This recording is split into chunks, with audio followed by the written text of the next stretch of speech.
I'm a pig. To give my wife and child a better life, I decided to take a job at the factory. On my first day, I clutched my ID number and found my assigned cage, a metal pin that would be my living quarters and my only home in this city. Every pig here was just like me, far from home, chasing survival as our only goal. I stared at my wife's photo, silently promising myself I'd work hard and give her the best life possible. I believed hard work would pay off, that things would get better. On opening day, Boss Zhu stood on stage, pumping us up with promises. Work yourselves to the bone and you'll make big money. Live the good life. We were fired up, all of us buzzing with hope for the future. When the first paycheck came, I got a single coin. I was thrilled. Immediately sent it home. Proof of my hard work, a promise of hope for my family. But reality slapped me in the face fast. Month after month, the pay stayed the same, just one coin. I started working insane overtime, staying until the dead of night, telling myself to push a little harder, that things would turn around. But in my letters home, I always wrote the same thing. I'm doing great, don't worry. I thought the boss would notice my dedication, but nothing changed. We worked the assembly line like robots. But to Boss Zhu, we were nothing more than tools, pigs making him rich. Then the factory introduced an elimination system. The boss watched us through surveillance cameras, pushing harder and harder. One by one, my fellow pigs collapsed from exhaustion, carried away on conveyor belts, and fed into some machine. Eventually,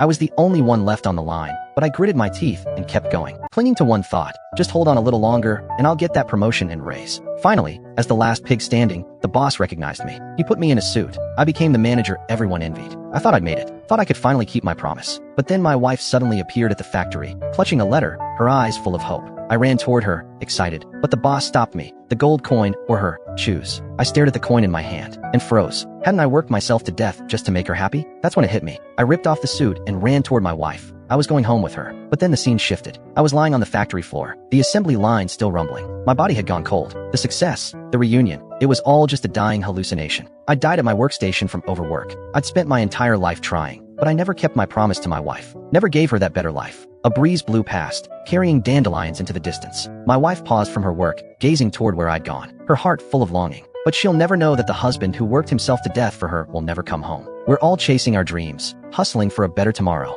But somewhere along the way, don't we lose sight of what really matters? Our loved ones, our principles, those warm moments we should have been treasuring all along.